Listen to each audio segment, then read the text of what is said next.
चलिए आगे बढ़ते हैं और शुरू करते हैं आज के एक मुख्य विषय पर चर्चा।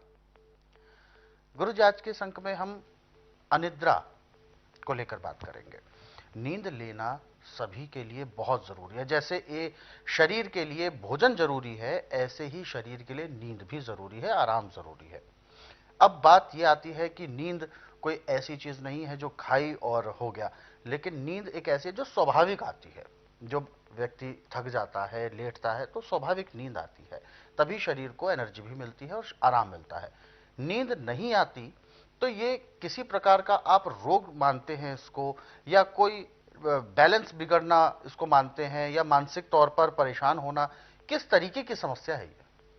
देखिए, नींद न आने का कारण एक नहीं, इसके अनेक कारण। अच्छा।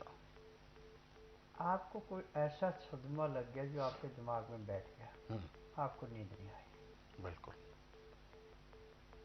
या परिवार में कोई ऐसी घटना घट गई जो आपके दिमाग में घर कर गई, नींद नहीं आई। बिल्कुल।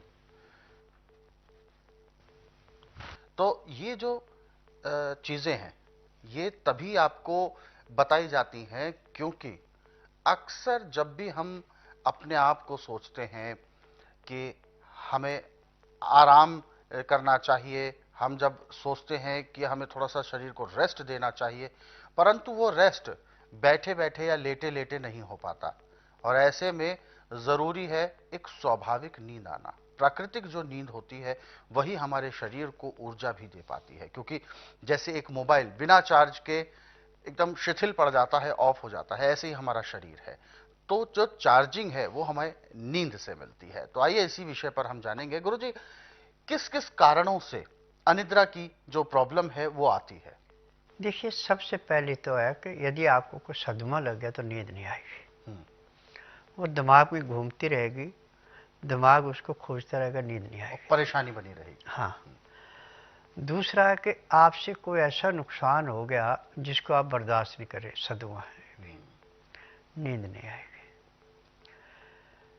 तीसरा कारण है कि आपसे कोई ऐसी घटना घट गई जिसको आप भुला नहीं रहे, आपकी नींद गायब हो गई। जितनी मर्जी कोशिश करें, नींद नहीं आएगी।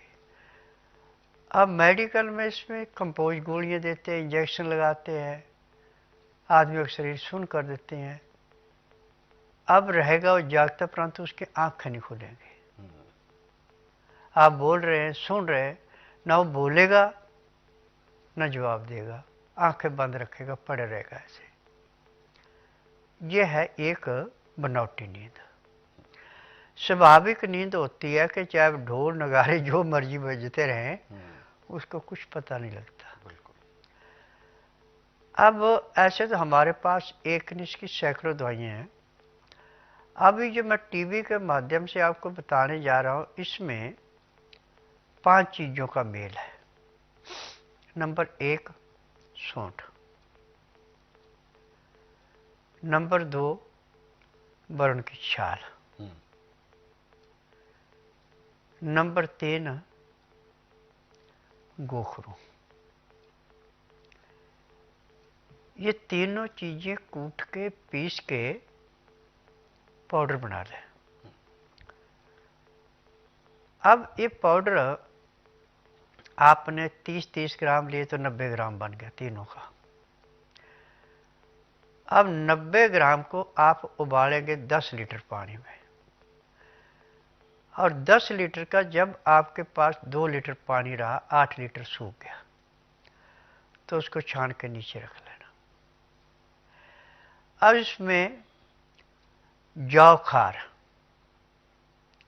जब भी पानी पीना 1 गिलास पीना है, इन 200 ग्राम जौ खार डालना आपने 2 ग्राम। और हीरा जो हींग है, ये 1 मिनट, ये सारा गलत हो गया। अच्छा। दूसरे का बिल्कुल।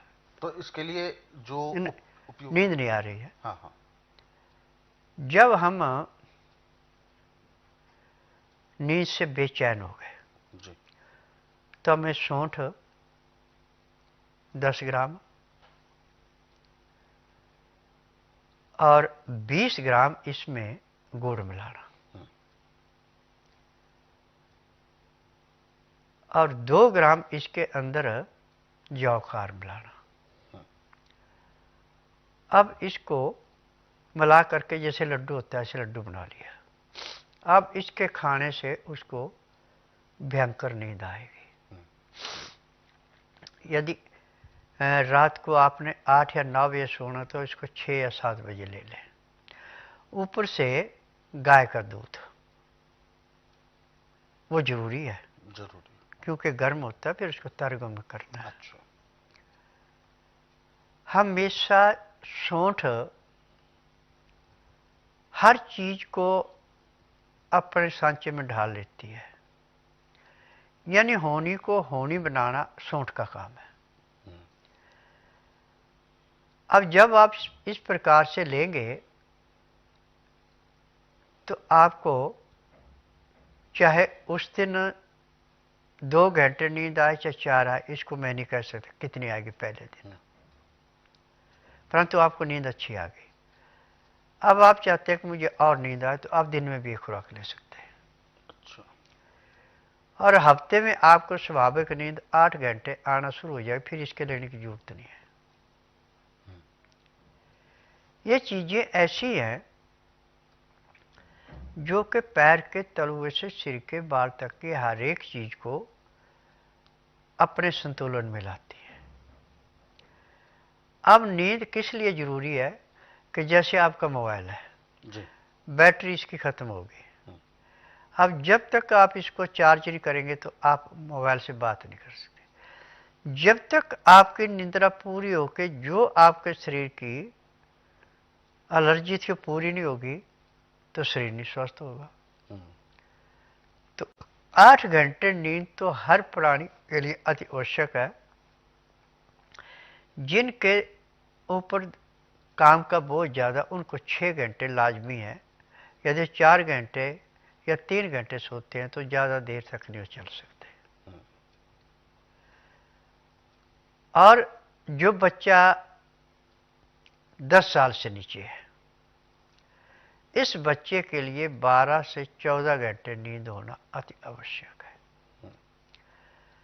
जब हम बच्चे को नींद कम लेने देते हैं तो बच्चा चिड़चिड़ा हो जाता है। नींद ठीक ढंग से ना आए तो चिड़चिड़ापन आ जाता है बच्चे पे।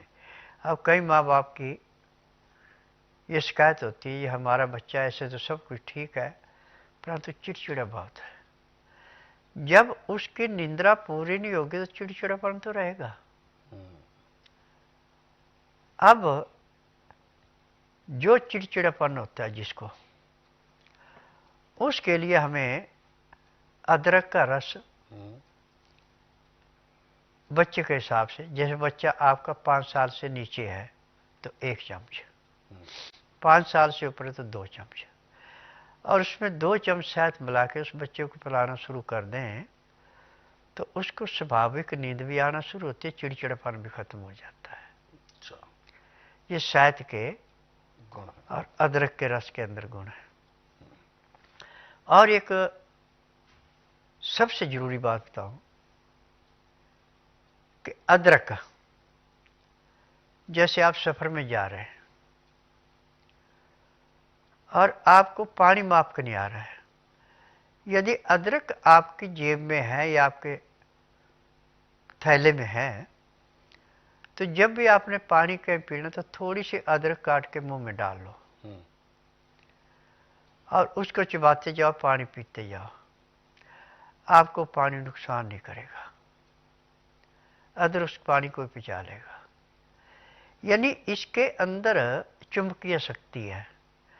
जैसे चुंबक कहीं भी लोहे का छोटा सा कतरा पड़ा होगा करेगा तो एकदम खींच लेता है, ऐसे अंदर के जो हमारे शरीर की एलर्जी है उसको पूरा रखना, इससे विपरीत जो भी चीज है उसको खत्म कर देना।